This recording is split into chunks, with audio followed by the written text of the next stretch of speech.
Je suis Plamedine Tella, biologiste moléculaire en formation, en phase finale à l'université de Kinshasa.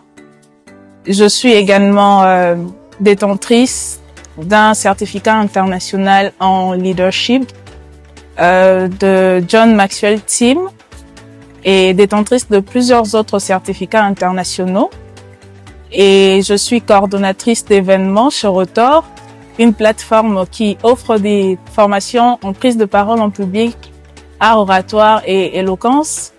Je suis également secrétaire chargée des finances chez Home Training Agency, une agence qui offre des formations de langue.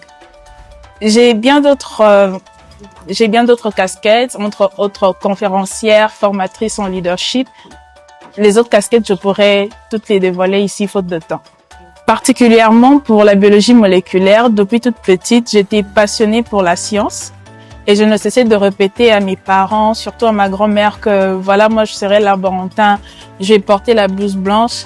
Et cette passion m'a vraiment conduite depuis toute petite. Et j'étais brillante élève depuis l'école primaire au lycée Motema Mpiko, où j'ai vraiment appris des bonnes habitudes. J'ai été formée à la rigueur, à l'excellence, à la discipline. Et arrivée à l'université de Kinshasa, j'ai vu ma passion pour la science grandir encore et j'ai été entourée par des gens qui étaient aussi passionnés pour la science et cela m'a vraiment aidé à me cultiver en sciences.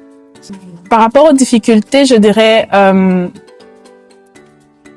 la force. En vérité, la force ne venait pas de moi, la force vient de Dieu, celui qui m'a prédestinée à être ce que je suis aujourd'hui. Dieu m'a fortifiée depuis que j'ai commencé mon parcours. Il a été fidèle et aussi, je dirais que le travail acharné m'a vraiment aidé à atteindre mes objectifs.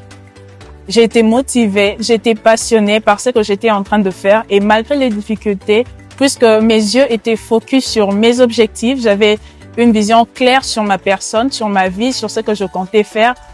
Avec tout cela, j'ai pu remporter le défi. Alors, je dis que, en tant que femme, dans la société, nous rencontrons de nombreuses contraintes qui nous empêchent d'atteindre certains sommets. Et je dirais que la place que nous devons occuper, personne ne nous la donnera à notre place. La femme doit se découvrir, elle doit découvrir la vie qu'elle a en elle, elle doit découvrir le potentiel qu'elle a en elle, elle doit avoir une vision claire de sa personne, une vision claire sur ce qu'elle veut faire, sur ce qu'elle veut entreprendre, sur ce qu'elle veut devenir.